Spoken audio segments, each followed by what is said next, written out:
Apple introduced a new feature called Emergency SOS via satellite, which helps people contact emergency services even when they don't have cell service.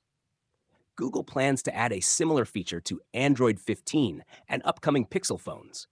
Samsung is also expected to introduce this feature on Galaxy phones, possibly starting with the Galaxy S25.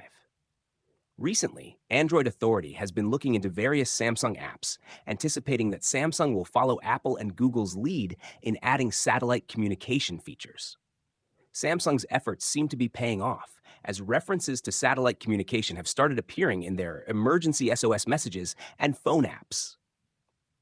The new text in the Emergency SOS app explains how to use satellite messaging to connect to a satellite, especially for calling emergency services when there's no cell signal.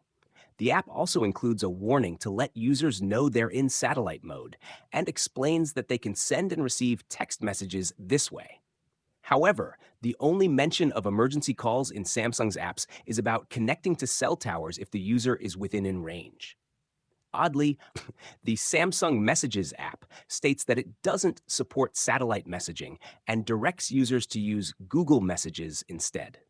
This suggests that Samsung's satellite communication system might be linked to Google's system, unless Samsung is planning to support two separate systems.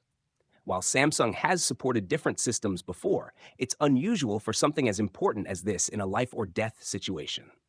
The last thing anyone needs is confusion about how to call for help.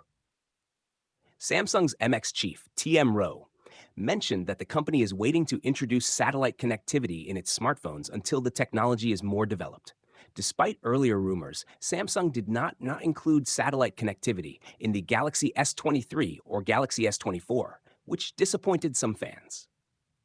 It looks like Samsung isn't giving up on satellite connectivity and might introduce it early next year. The foundation for this feature on Samsung devices seems to be in its early stages, which means what we see now might change.